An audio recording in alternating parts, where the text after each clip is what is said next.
Hey guys, welcome back again sa ating TikTok about my journey dito sa UK and of course kung paano ako nakapagtrabaho dito sa UK and kung ano yung mga steps na ginawa ko. So, yun guys, first is, syempre, nag-apply po ako for spousal visa. And yung spousal visa ko is meron po akong 2.5 years na pwede ako magstay sa UK. Pero bago matapos yung 2.5 years na yon dapat makapag-renew ako. Pero depende yan sa inyong situation guys or yung marriage situation nyo. So, kung wala namang magiging problema, kung tuloy-tuloy naman na okay kayo, so pwede kang mag-apply for another 2.5 years dito sa UK. Tapos, after nyan, pwede po kayong mag-apply for British citizen. Pero hindi pa naman yan yung goal ko kasi wala pa, hindi naman ako nagmamadali. Pero anyways guys, darating din tayo dyan. Ngayon, about naman sa trabaho, tawag nito, dumating ako dito December, that was 2022. And naghintay po ako ng ilang buwan. Talagang hinintay ko yung aking residence ID. So yung residence ID guys, kailangan mo yun para makapagtrabaho ka. Ibig sabihin nun, meron ka pong approval from the government or immigration that you are eligible to work here within the UK. So for that, for the residence ID, which is isasend yan galing ng immigration, o government dito sa UK, tawag nito, basta yun na yun. And then, kailangan safe talaga yun siya guys, dapat hindi yun mawawala kasi yun ang pinaka-importante pag nandito ka sa UK. Okay, next. So, nung nakuha ko na yung aking residence ID, nagsimula na po ako mag-apply ng trabaho. Number one na naisipan kong i-apply is baka pwede akong mag-apply siguro ako ng mga nasa tawag nito, magbabantay ng mga bata, mag-aalaga ng mga bata or mag-aalaga ng matanda or kung ano lang, or maglilinis ba ng hotel, mga ganon, yung mag-work pa sa hotel kasi yun naman yung unang-unang ko din or tawag dito, magse-sales ako, para mga ganun. Pero dito pala guys, hindi naman din madaling mag-work ka sa isang mag-alaga ng bata. Kasi dito pala, kailangan meron kang certificate. Hindi basta-basta na pwede ka mag-alaga ng matanda or mag-alaga ng mga bata, lalo na pag wala kang certificate. So, lahat kailangan may certificate pag mga ganyang bagay. So, syempre, nung nasa Pilipinas tayo guys, nakapag-experience naman po ako ng call center for, I think, a month, mga mahigit 2 months ata, kung hindi ako nagkakamali. So, which is good kasi, yung experience na yun talagang nagamit ko kasi yun malalaman mo kung anong madalas na ginagawa ng mga call center agent.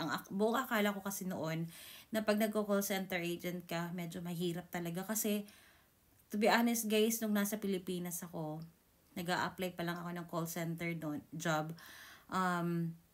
Nahirapan akong makapasok talaga. Parang may test 1, test 2, test 3 or mga exams, mga ganun. Pumapasa ako sa first level, second level, third level, tapos sa susunod na mga exam, parang nahirapan na ako. So, maraming mga test which is high standard yung Pilipinas, which is may disadvantage and advantages naman talaga. Kayo na, alam niyo naman kung ano yung mga yon, lalo na yung mga may experience. Pero sa mga wala pang experience, yung advantage, mag-start tayo sa disadvantage. Yung disadvantage, kahit naman na in the long run, madali yung trabaho, pero pag bago ka pa talaga, mahirapan kang lumusot agad. Lalo na pag yung pagsasalita mo ng English, hindi pa ganun ka praktisado, yun. Kaya kailangan talagang makapasar ka muna doon. Tapos yung communication skills mo dapat magaling din.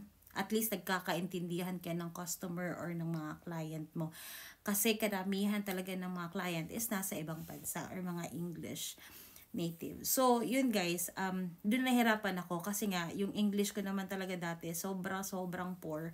Bakit ko na-practice, may nagtatanong sa akin, paano ko natutunan yung pagsasalita ng English.